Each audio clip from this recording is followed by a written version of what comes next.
عاجز بێ سبحان الله لە قەبرەکەیان نەوەکو گوێی لێ بێ کە من تەلاقم بەدەما هاتووە لە خۆشەویستیەکەمان کەم بێتەوە 15 ساڵە ژنەکەی مردووە ئامادە نیم تەلاق بخۆم ئەمە حەیف نییە ئینسان لەوانەوە فێری خۆشەویستی نەبێ حەیف نییە گەنج و لاوەکانمان کاکە قەیچێکە عازیشت دەبێ ژیان وایە بەڵام هەر لە بچووکترین عازیزە مەیگەێنێت تەفرەقەی خێزانی پێشینانی ئێمە حاجی عەلیەک دانیشتووی سلێمانی بووە کاتی خۆی خەڵکی مەریوانی کوردستانی ڕۆژهەڵات بووە لە شاری مەریوان لەگەڵ ئافرەتێکا زەواج دەکا کە دراوسێ و ناسیا و خزمی یەکتر دەبن دوای قەدەری خۆی پەروەردگار دوای ساڵێک پێشەوەی مناڵیان بێ عاجز دەبن بەڵام تەلاقی نادا نەم داوای تەلاق دەکا و نەو تەلاقیەدا ئەو ئەچێتەوە ماڵی باوک و براکانی خۆی حاجیش کوردستانی ئێران بەجێ دێڵێ و دێ بەرەو سلێمانی نیشتەجێ دەبێ لەوێ ژن دێنێ دوکان دادەنێ دەوڵەمەند دەبێ دوای 46 ساڵ لەم هاوسەرایەتی خێزانی دووەمی دەمرێ مامۆستای بەناوی مامۆستا مەلا مەحموود لە سلێمانی پێڵە حاجی خۆ خێزانەکەی یەکەمە 46 ساڵ لەمەوبەر لە شاری مەریوان من سەردانی ئەو شارم کردو هەر ماوە بۆ نایی بیهێنمەوە خۆ نە تەلاقت داوە نە بەو شێوەیە لێک جیابوونەوە نە وشەیەکت بەدەما هاتووە ئەڵێ وەڵی مامۆستا گەر ڕازی بێ بەڵام باوەڕ ناکەم ڕازی بێ مامۆستا لێرە دوو مامۆستای ترە باوە چنە شاری مەریوان و قسە لەگەڵ ئافرەتەکە دەکەن ئەویش ڕازی دەبێ دوای 46 ساڵ داهێنە دەیهێن بۆ سلێمانی دەبنەوە ژنومێردی یەکتر ئەڵێ ئەوەندەی یەکتریان خۆش دەویست ئەدگوت تازە یەکتریان ناسیوە بەڵام 3 ساڵ مەخابن بە یەکەوە دەبن دوای 3 ساڵەکە حاجژنەکە ئەمرێ ئەڵێ ئەو حاجی عەلیە ئەوەندەی بۆ گریاوە لەو کتێبەیان نووسراوە وتوێتی وەڵڵاهی وازانم کەسێکی خۆشەویستم نەماوە لەم سەرزەویەدا قەیچەکە خێزانەکان ئافرەتی وا ساڵەکە تۆراوە دەی لەم بەرنامانەدا لەم وتارانەدا بۆ پەیمانی ئاشبوونەوە نابەستن بڵێ باوەکو ئەو مام حاجیە دوای 46 ساڵ دابڕان 46 ساڵ یەک تەمەنی مرۆڤ ئەو لاپەڕێ با بدڕێنین ئەو ڕەشیە ئەگەر 3 ساڵ بەخۆشی بژی قەرەبووی ئەو ناخۆشیانە دەکەیتەوە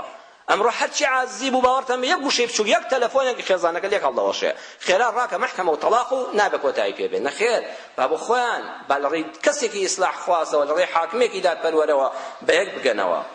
ئەمە خۆشەویستیانە ئەزیزانم مسڵمانانی بەڕێز پەیوەندی بەوەوە نییە بەناو ناوبانگ جوانی خوێندەواری شاری لادێی تەمەنی کەم تەمەنی زۆر نە بەخوا بەوە نییە بەخواناسیە و بەدڵی پاکە 33 ساڵ لەمەوبەر ڕێک 33 ساڵ لەمەوبەر ساڵی 1979 زۆربەی ئازیزان و خۆشەویستانی ئەم مەجلیسەوەم خوتبەیە بەبیریان دێ محەممەد ڕەزا شای پەهلەوی شای ئێران دەربەدەر کراوە بوو شۆڕشی ئێران لە ساڵی 1979 دا ڕێک 33 ساڵ لەمەوبەر شۆڕشەکە ڕوویدا پیاوێکی سۆفی وەکو خومەینی هاتەوە بە پیری ئەو شاهەنشایە ئاخر شاهەنشا کوفرە پیامبەر صلی الله علیه و سلم فەرمووی بە کەس مەڵێن شاهەنشا واتە شای هەموو شایان بەس شاهەنشا خوایە نعوذ بالله حەمە ڕەزا شای پەهلەوی ئەیوە دەبێ خەڵک پێم بڵێ شاهەنشا چونکە من لە ڕیزی خوادان پەنا بەخوا ئەوەندە بوغڕابوو بوو هێزی ساواک دەستگا ئەمنیە سەرکوتکەرەکانی محەممەد ڕەزا شای پەهلەوی لە هەموو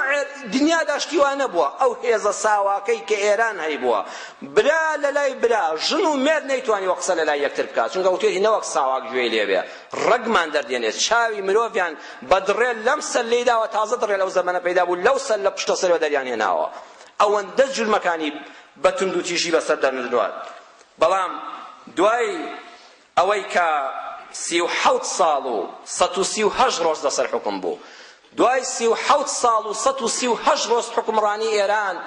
ئەو پیرەمێردە لێ هاتەوە ئەگەر ئینسان ویستی خوای پەروەردگار خەجاڵەتی کە هیچ هێزێک نییە بتوانێت بتپارێزێ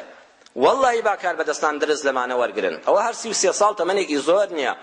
ئەم پیاوە بەس بە چەپڵە دەریان پەڕان لە ئێرانە ئاخر ڕیشتپێکی وەکو خومەینی هیچی پێ نەدەکرا خۆ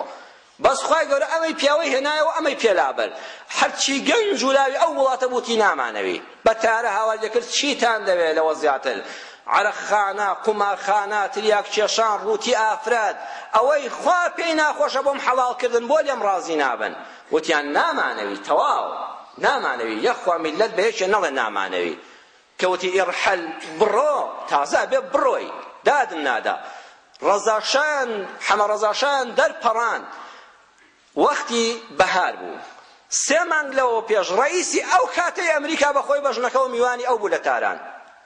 لە باخی فەرەحە بە ناوی ژنەکەیەوە شا فەرەحەوە ناوی نابوو لەو باخەدا بەیەکەوە بوون ئەوەندە پشتی بەو ئەمریکای ئەو کاتە قایم بوو وتی ئەمریکا لە پشتم دەبێ داوای یارمەتی لێ کرد ئەمریکا وتی شەعبی خۆت نەیەوی هەر نامەوی وتی بابە بە میوانداری قبوڵم کە 3 مانگ لەمەوە پێش تۆ لە هەموو دنیا هاتی سەری جەژنی سەری ساڵیەکی یەکرد لە لای من کرد لە ئێران وتی بە میوانداریش نابێتە خاچی ئەمریکاوە، بە میوانداریش قبوڵیان نەکرد. داوای لە فەڕەنسا کرد، داوای لە ئیسپانیا کرد، یەک وڵات وەری نەگرت، داوای لە ڕووسیا کرد، وتیان مەیە. میسر کابرایەکە بوو لەو پیستر ئەنوەر ساداتی ئەو زەمەنە، ئەو لە ڕەزاشا پیستر بوو، حەمە ڕەزاشا. ئەو وتی وەرە دەڵێت تەیری گول عاشق بەداری ژەق نەموتە، ئەو وتی وەرە بۆ ئێرە. ڕۆیش بۆ ئەوێ ماڵ منداڵەکەشی بەتارە فڕین بۆ ئەڵمانیا. ئەم پیاوە غەدارە بە زەلیلی و بە کەساسی مرد. دوای یەک ساڵ من لە 1970 حەمە ڕەزاشا لە میسر مرد. یەک کەس قبوڵی نەدەکرد لە گۆڕستانەکەی ئەو بنێژرێت. لە مزگەوتێکی شاری قاهرە ناشتیان، لە حەوشەی مزگەوتێکە ئێستا جەنازەکەی نێژراوە. سبحان الله، ئەو مزگەوتەی ئەو دژایەتی دەکرد، ئەو خوای گو منی شاهەنشام نەعوذ بالله ئەو خواوام یەک خاشی ئەم سەرزەوی خوا لێ حرام کرد، لە حەوشەی مزگەوتێکە جەنازەکەی نێژرا ئێستا لە قاهرەیە. ئەی بزانین ژنەکەی چی لێ هات؟ ئەو ژنەی کە فەڕەحشا دەیانگوت خوێندەوارە و زمانزانە و خانمی یەکەمی هەموو ئێران شاژن کە چوو بۆ ئەڵمانیا. حەمە ڕەزاشا تەلەفۆنی بۆ کرد، وتی وەرە بەیەکەوە ئەم 1-2 ساڵی ژیانی هاوسەری، وتی ئیشم پێت نەما، پیاوی خوێڕی وەکو تۆ حەیفە هاوسەری هەبێ، بۆ دەستم نەدەکردەوە، بۆ شەڕم نەکرد، بۆ هەڵاتی هەی بێ غیرەت. من شوم کرد بە کابرایەکی ئەڵمانی، وتی خۆ من تەلاقم نەدای، وتی تەلاقی ناوێ، ئەو لەوێ شووی کردەوە. سەیری خوای پەروەردگار ئەمانی چۆن کردن بە عیبرات. خۆشەویستیە 70 ملیۆن دۆلاری پێ بوو شاژن فەڕەح. لە ئێرانە خەڵک بۆ 1 تمەن و بۆ 1 قڕان لە حەوا هەڵدەچوو، بۆ مستێنەوە کاروانی دەکرد، شاژن 70 ملیۆن دۆلاری ساڵی 79 لەگەڵ خۆی بردبووە ئەڵمانیا. لەوێ کابراش پارەکەی هەموو خوارد لەگەڵیا. ئەو کۆی کردەوە بە دزی میلەت، ئەو لەوێ خواردی. والله ئەوەی کە لەسەر پارە و پوڵ بێ، ئەوەی شوو بە مەسئول و کوڕە مەسئولێک کا لەبەر دەوڵەمەندیەکەی، نە ئەو بزانێ ئەم کچە خۆشی دەوێت، نە ئەویش بزانێ ئەم کچە وەفای بۆی دەبێت. کوڕە هەر کوڕە فەقیرەکە باشترە کە لەبەر خوایە تری خۆش دەوێت، کە لەبەر دایان پاشی و بە ئەخلاقی. لەم ڕۆژەدا حەق وایە ئەو بەسەراتی حەمە ڕەزاشای ئێران ببێتە عیبرەت بۆ هەموو کاربەدەستان. کوڕە ڕۆژێ خێزانەکەت بەجێ دێڵە وەفای بۆ نابێ، یاخوا هیچ هێزێک، هیچ دەسەڵاتێک، هیچ کاربەدەستێک، هیچ کەسێ میلەت لێی بەدەنگ نەیە. میلەت چەپڵەی بۆ لێ نەدا بۆ ڕۆیشتنی، چەپڵەی بۆ لێدا ئەڵێ وەرە، هەر بە چەپڵە و فیکەش دەیکاتە دەرەوە. یاخوا دڵی دایکانی شەهیدان دوعا نەکا و فرمێسک بارێنێ بڵێ خوایە تۆڵەی جگەر گۆشەکەم لەو زاڵمە بکەیتەوە. کاربەدەستان زەرورە بچنە ماڵی شەهیدان، ماڵی ئەو کەسێک کە زوڵم لێ کردووە، گەردنی خۆتی پێ ئازاکە، تا ژنەکە نەڕۆیە بۆ وڵاتیش کەوشی بە پیاوێکی کە نەکردووە. کوڕە حەیای ئابڕووی دنیا و قیامەتتان دەڕوا. ڕۆژی تەوبەیە، ڕۆژی تەوبەی ڕاستەقینەیە، ڕۆژی ئەوەیە هەمومان بگەڕێنەوە بۆ ئەو ئیسلامە یەک پارچە خۆشەویستیە. هەرچەند خوتبەکەم ڕەم بێ لە کاتی خۆی لایدا بێ، بەڵام هێندەم ئەو دێڕە شیعرانەی مامۆستا مەلاخدری نالی پێ جوانە، چونکە گەنجەکان ئەبیستم ئەبینم کورتەنامەی موبایلی خۆشەویستی و عەشق و هەڵەتاندن. نەخێر وەلە بگەڕێەوە، دینی ئیسلام دینی خۆشەویستیە. حتا دیوانی شاعیرەکانمان، دیوانی نالی مامۆستا مەلا عەبدولکەریم مودەڕیس هەزار ڕەحمەتی خوای لێ بێ، ئەو پیاوەی کە کورد قەدری نەزانی هەتا مرد، کە مرد ئەمجا قەدری ئەزانرێ. حەیف ئەم میلەتی کوردە، حتا گەورە پیا و زانەکانی نەمرن کەس باسییان ناکا، کە مردن ئەمجا دوای مردن باسییان دەکرێت. مامۆستا مەلا عەبدولکەریم مودەڕیس یەکێکە لە ئەولیا و پیا و چاکانی جیهان، لە عەلامەکانی جیهان، ڕئیسی هەموو عولەمای جیهانی بکردای هێشتا قابیلی بوو، بەڵام چونکە کورد بوو وەکو پێویست قەدری نەیەزاندرا. شەرحی دیوانی نالی کردووە. ئەم نالیە مەلاخدری نالی ئافرەتێکی خۆش ویستووە، ئەڵێن نازناوی حەبیبە و مەحبوبەی بۆ داناوە، لەبەر حرمەتی ئەو کچە کە ناردوێتی خوازبێنی بۆی نەبووە، نەیانداوەتێ. ڕۆژان سوکاتی بۆ کچە نەکردووە، ناویشی نەهێناوە، نازناوی بۆ داناوە، وتوێتی ناوێنم حەبیبە مەحبوبە خۆشەویستەکەم. چەند دیوانە شعرەکەی پڕە لەو خۆشەویستیانەی کە بۆ ئەو ئافرەتەی وتووە، دواتر کە وڵاتی بەجێهێشت و هەر لە بیری نەچۆتەوە. ئەڵێ جەنانی وەک جینان کردم بەماوە، حەبیبەی ماڵیاوە ماڵی ئاوە. سەیری ئەم وشە جوانانە. ئەڵێ حەبیبە ناوی خۆشەویستەکەی بۆ خەڵکی گوندی ماڵیاوا بووە. ئەڵێ دڵی وەکو بەهەشت بۆ لێکردم، من ئاواتم ئەوەیە بگەمە بەهەشت، ئاواتم ئەوە بوو بشگەمە دڵی حەبیبە، بەڵام پێی گەیشتم چونکە لە ناخ ماوە ئازام لە دڵی حەبیبەدام. حەبیبەی ماڵیاوە ماڵی ئاوە، ئەو ماڵیاوە مەبەستی لە دەیەکەیە ماڵی ئاوە، یعنی هێشتا ماڵی ئاوا بێ کە شوشی پێ نەکردم کە بۆشم نەبوو قەت ڕۆژێ دوعایەکی شەڕی لێ ناکەم، چونکە بەڕاستی خۆشم دەوێت. ئەڵێ ئاسمانی حوسنی مەحبوبەم لە ئەبرۆ و زوڵف و ڕوو، دوو هیلال و دوو شەو و دوو ماهی تابانی هەیە. مامۆستا مەلا عەبدولکەریم مودەڕیس دەفەرمێت تەحەدا دەکەم کەس نەیتوانیوە تا ئێستا ئەم تەعبیرە دەرببڕێ، هەموو شیعری فارسی، هیندی، ڕۆمانی، ئینگلیزی بخوێنەوە، یەک کەس نەیتوانیوە تەعبیرێک ئاوا دەرببڕێ. ئاسمانی حوسنی مەحبوبەم لە ئەبرۆ و زوڵف و ڕوو، دوو هیلال و دوو شەو و دوو ماهی تابانی هەیە. ئەڵێ کە سەیری مەحبوبەی خۆم دەکەم خۆشەویستەکەم دوو برۆی هەیە ئەوە دوو مانگی یەک شەون دوو زوڵفی هەیە دوو پرچی ڕەشی هەیە ئەوە دوو شەوی تاریکن دوو ڕوومەتیشی هەیە کە دوو مانگی شەوی چواردن ئەڵێ ئەگەر سەیری ئاسمان دەکەم ئەگەر مانگی شەوی یەک دیار بێ مانگە شەو مانگی چواردە نابێ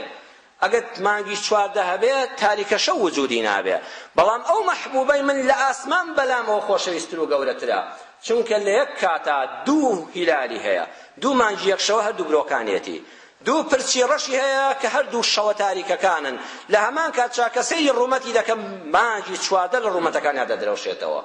دەی چ کاتێکی هێزێک هەیە کۆی بکاتەوە مانگی یەک شەوە و مانگی چواردە و شەوی تاریک ئیلا لە مەحبوبەکەی منانە بێ تخوا هەموو شاعری ئەم سەرزەویە کۆی بکەیتەوە لە دێڕە شعرێکە ئەتوانێت تعبیرێکی ئاوادار ببڕێ